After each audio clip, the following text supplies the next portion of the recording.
Welcome to Roll Credits, where movie lovers get the trivia they didn't know they needed. This podcast was created with help from AI tools, so double-check any quotes before you drop trivia at your next binge session.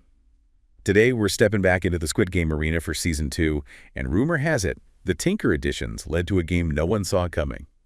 You know that feeling when a story just completely hooks you, pulls you right into its world? Oh, yeah. That was definitely Squid Game Season 1 for, well, millions of us.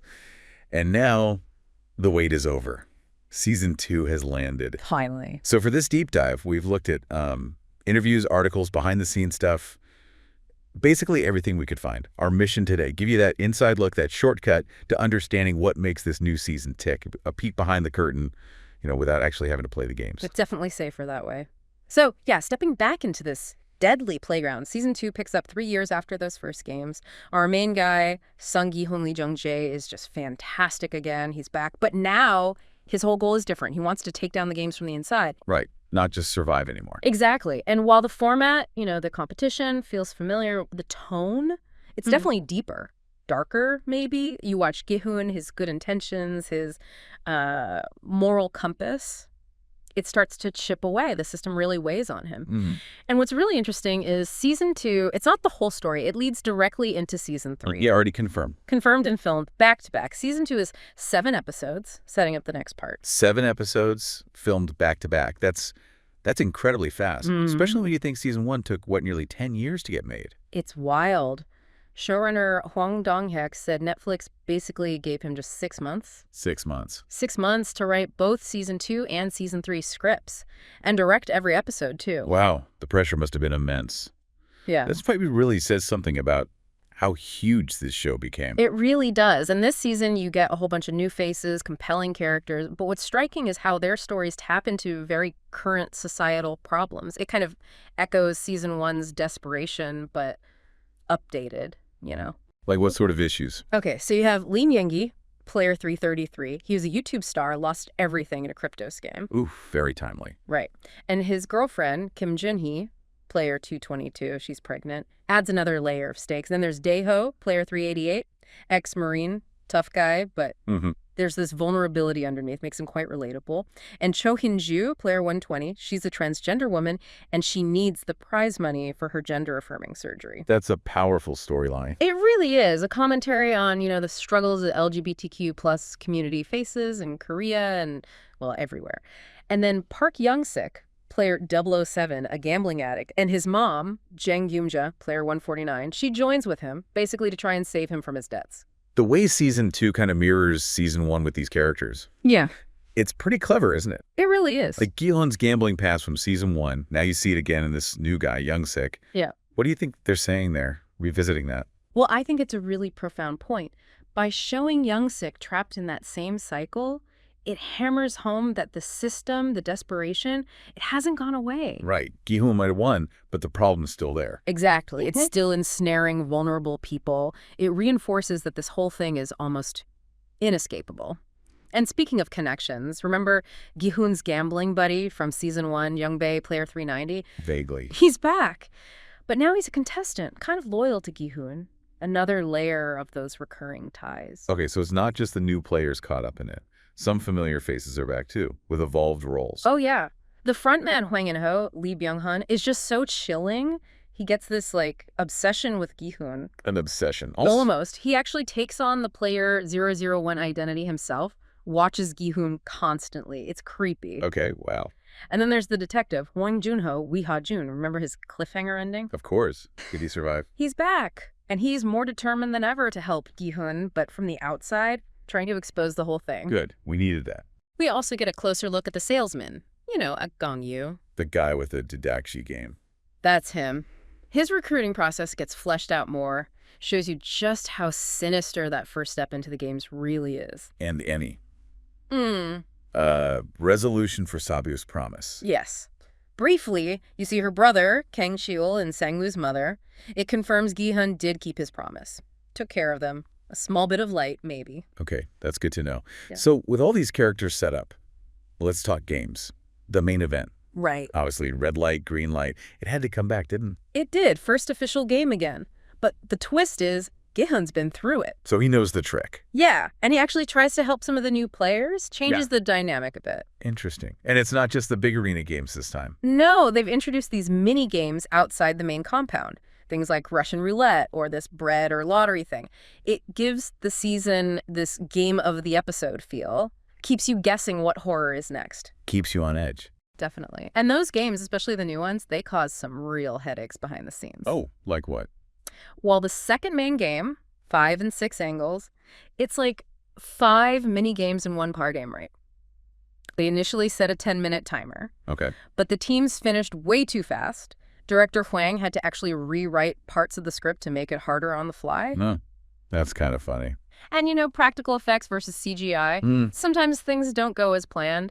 Actress Jo Yuri, who plays Kim Jun-hee, she apparently just could not master the Diakshi flip, that paper tile game. Oh, right. They ended up having to add the perfect flip with CGI later. No way. Yeah.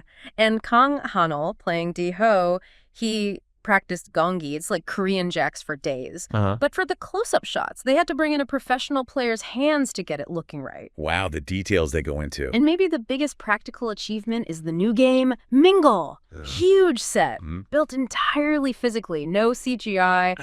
Yeah, all practical effects. Makes the tension feel incredibly real, very immersive. That dedication is pretty amazing. That commitment to practical stuff, it really grounds it, doesn't it? Even amidst the fantasy horror. Totally. And speaking of grounding things, the look of the show, that visual identity, there was almost a massive change, right?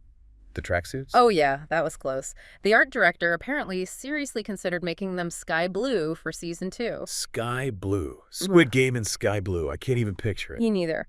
Thankfully, Hwang Dong-hyuk vetoed it. He said, basically, no way the fans would kill us. That green is just essential now. It's the brand. Absolutely. Good call. It felt so wrong. And that realism push, it extends to locations, too. They filmed at real places, like Incheon Airport and Daejeon Expo Science Park. They built some of the big game sets right inside existing structures there. The maze corridors are back, but even bigger, more confusing. And the dorm room has these new X and O zones for the Mingle game. Forcing people to choose sides, literally. Literally. And like in season 1, you got to look at the walls, the paintings in the dorm. They're hinting at season 3 games. Oh, yeah. What can you see? Looks like maybe monkey bars, players hanging from the ceiling, and something like human chess. Or maybe Jeongi, Korean chess? Human chess. Yeah, the implication being maybe Gi-hun and the front man end up controlling players like pieces. Raises questions about agency, Definitely. Okay, let's dig into those subtle details. The hidden meanings, the character quirks. Love that stuff. Me too. Like the salesman, Dong-hyuk. Yeah. There's this theory about the calluses on his hand. Oh, the slapping theory. Yeah. That from slapping all those recruits playing Dadachi, not just like a hobby. Right. It suggests he's not just doing a job, he enjoys the game. Makes him seem much more villainous, even in his brief appearances. The creepy thought. And speaking of manipulation, the front man is just next level. He uses these tiny callbacks to season 1 to mess with Gi-hun. Like what? Well, he styles his hair a bit like Sang-woo did. That's got to trigger Gi-hun. Ooh, brutal. And there's a line where he says he can't drink plain milk, which echoes something Gi-hun said to Ali back in season 1. Tiny detail, but deliberate. Just psychological game. Completely. Yeah. Even playing Dadachi with Gi-hun.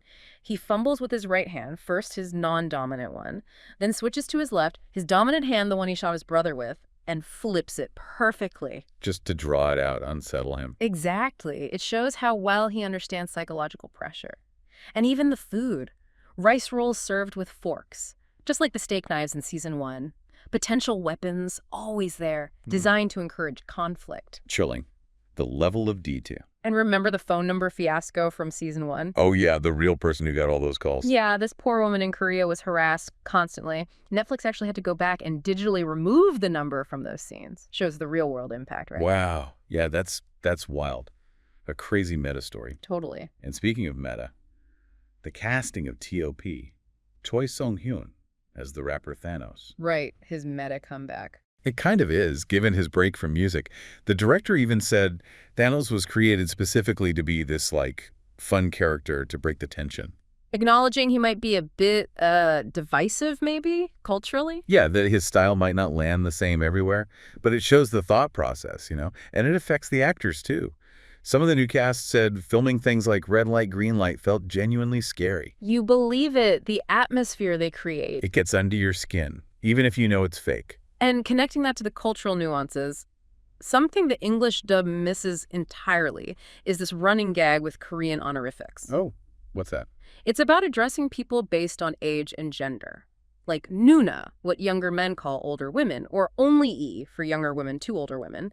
Player 120, Hyun-ju, the transgender woman, when someone calls her only E, she gets really flustered, emotional. It's this moment of validation for her identity, tied directly to the language. Ah, okay. I see. That adds a whole other layer. Huge layer. It echoes Ali calling Sang-woo Hyum older brother in season 1, builds connection through these specific cultural terms. And the directors talked about the OX vote system, too, how it reflects our society's endless desire for more, driven by capitalism. Even when offered a way out, internal conflict keeps the game going. Because someone always wants more. Precisely. And Gi-hun, he's painted almost like this Don Quixote figure, trying to fight this unbeatable system.